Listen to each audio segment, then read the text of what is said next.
जय श्रीमन नारायण। आइए सुनते हैं वट सावित्री की व्रत कथा, सत्यवान और सावित्री की कथा। एक बार देवी पार्वती जी ने शंकर जी से पूछा, हे देवताओं के भी देवता, प्रभास क्षेत्र में स्थित ब्रह्मा जी की प्रिया जो सावित्री देवी हैं, आप उनका चरित्र मुझसे कहिए। तब शंकर भगवान ने कहा कि हे महादेवी, प्रभास क्षेत्र में स्थित सावित्री के असाधारण चरित्र को मैं तुमसे कहता हूँ। हे महेश्वरी, सावित्री स्थल नामक स्थान में राजकन्या सावित्री ने जिस प्रकार के उत्तम वट सावित्री व्रत का पालन किया। मद्र देश में एक धर्मात्मा राजा रहा करता था, जो सभी प्राणियों के हित में तत्पर रहता था। उसका नाम अश्वपति था। धर्मात्मा, क्षमाशील, सत्यवादी होने पर भी राजा संतान रहित था। उसके कोई संतान नहीं थी। भूर्भुवः स्वः इस मंत्र की साक्षात मूर्ति बनाकर स्थित श्री ब्रह्मा जी की प्रिया सावित्री देवी उस राजा पर प्रसन्न हुई। कमंडलू को धारण करने वाली वह सावित्री देवी दर्शन देने के बाद पुनः अदृश्य हो गई। लेकिन देवी के दर्शन के पुण्य से कुछ दिनों के बाद राजा अश्वपति के घर देवी के समान रूप वाली कन्या का जन्म हुआ, जो देवी सावित्री के अंश से ही उत्पन्न हुई थी। देवी सावित्री की प्रसन्नता से प्राप्त तथा सावित्री की पूजा करने के बाद उत्पन्न कन्या का नाम भी सावित्री रखा गया। यह कन्या देवी लक्ष्मी के समान शोभित हुई, बढ़ने लगी और धीरे धीरे सुकोमल अंगों वाली वह कन्या यौवना अवस्था को प्राप्त हुई। नगरवासी उस कन्या को देखकर यही समझते थे कि वह कोई देव कन्या है। कमल के समान विशाल नेत्रों वाली एवं तेज से अग्नि के समान प्रज्वलित होती हुई वह सावित्री महर्षि भृगु द्वारा कहे हुए सावित्री व्रत को करने लगी। लक्ष्मी के समान सुशोभित वह कन्या एक दिन देवी सावित्री की पूजा के बाद पिता के पास खड़ी हो गई। उस समय पुत्री की युवा अवस्था को प्राप्त हुई देखकर राजा ने मंत्रियों से सलाह किया। इसके बाद राजा ने सावित्री से कहा, हे पुत्री, तुम्हें योग्य वर देने का समय आ गया है। मुझसे कोई तुम्हें मांगने के लिए भी नहीं आता और मैं भी विचार करने पर तुम्हारी आत्मा के अनुरूप वर को नहीं पा रहा हूँ। अतः हे पुत्री, देवताओं के निकट मैं जिस तरह से निंदनीय ना हूँ वैसा तुम करो। मैंने धर्मशास्त्र में पढ़ा और सुना भी है कि यदि पिता के गृह में रहती हुई विवाह के पहले ही जो कन्या रजो धर्म से युक्त हो जाती है, उसके पिता को बड़ा पाप लगता है। इसीलिए हे पुत्री, मैं तुमको भेज रहा हूँ कि तुम स्वयं ही अपना योग्य वर ढूंढ लो। वृद्ध मंत्रियों के साथ शीघ्र जाओ और मेरी बात को मानो। इसके बाद जैसा कहते हैं वैसा ही होगा। ऐसा कहकर सावित्री घर से निकलकर राज ऋषियों के साथ तपोवन की ओर चल पड़ी और वहां पहुंचकर माननीय वृद्धजनों को प्रणाम करके सभी तीर्थों और आश्रमों में जाकर पुनः मंत्रियों के साथ सावित्री अपने महल को लौट आई।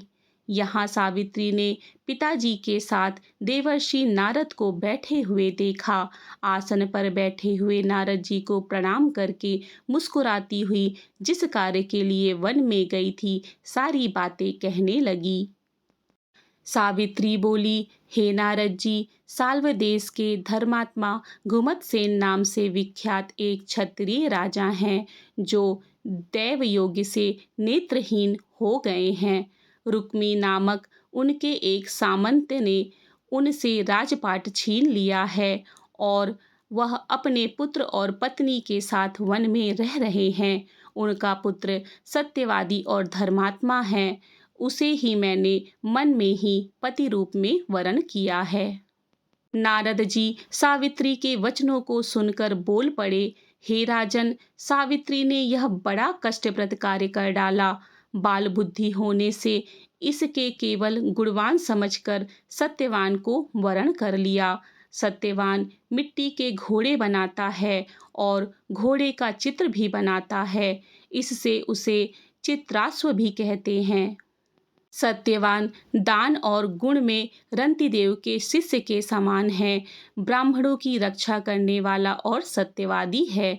राजा ययाति के समान उदार, चंद्रमा के समान प्रिय लगने वाला, रूप में दूसरे अश्विनी कुमार के समान, घुमत सेन के समान बलवान है, लेकिन उनमें केवल एक दोष है, दूसरा कोई नहीं, कि सत्यवान आज से ठीक 1 वर्ष पर क्षीणायु हो जाने से देह त्याग कर देगा।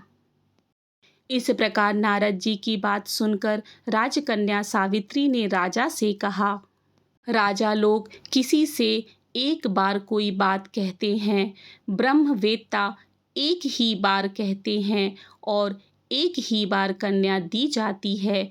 ये तीनों कर्म एक ही बार किए जाते हैं, बार बार नहीं। दीर्घायु हो या अल्प आयु, गुणवान हो या निर्गुण, वर को एक ही बार वरण कर लिया, अब दूसरे वर को वरण नहीं करूंगी। नारद जी ने कहा, हे राजन, यदि आपको उचित लगता है तो अपनी पुत्री सावित्री का कन्यादान शीघ्र कर डालिए। राजा शुभ मुहूर्त विधि विधान पूर्वक सत्यवान के संग सावित्री का विवाह करवा देते हैं। सावित्री अपने पति को पाकर ऐसे प्रसन्न थी जैसे उसे पुण्यवान पुरुष स्वर्ग को पाकर प्रसन्न होता है।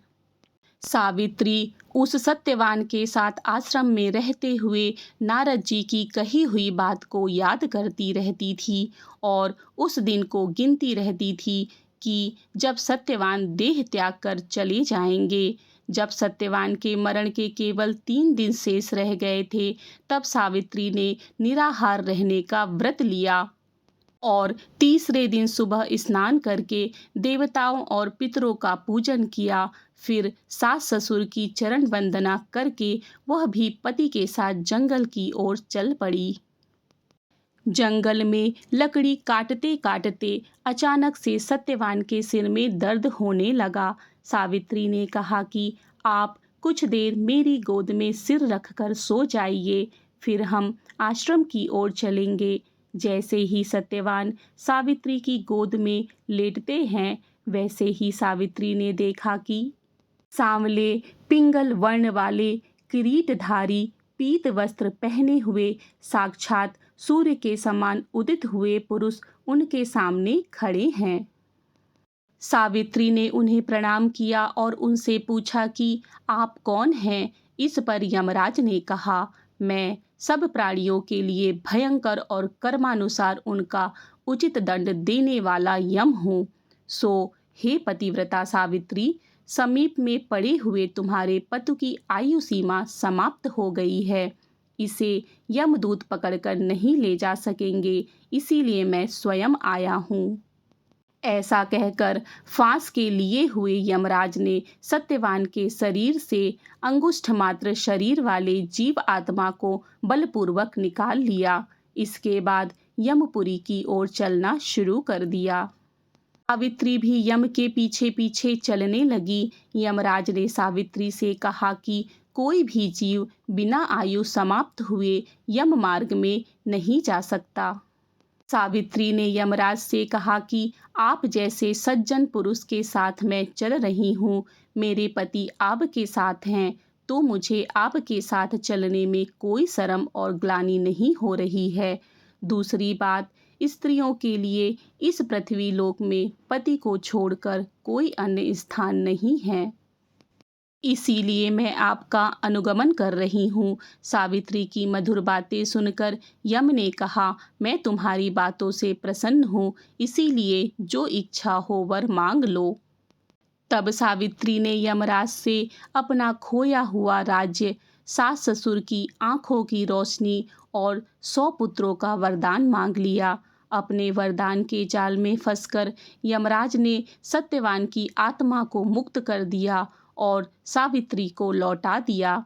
सावित्री पति के साथ अपने आश्रम लौट आई। सावित्री ने सावित्री देवी का व्रत किया, जिसके प्रभाव से सास ससुर की आंखों की रोशनी लौट आई। इनका राज्य भी मिल गया और 100 पुत्र भी हुए। इति श्री वट सावित्री वट पूर्णिमा व्रत कथा। इसी तरह की पौराणिक कथा कहानी और धार्मिक जानकारी के लिए मेरे चैनल को सब्सक्राइब करें। मिलते हैं अगली जानकारी के साथ। जय श्री कृष्ण। राधे राधे।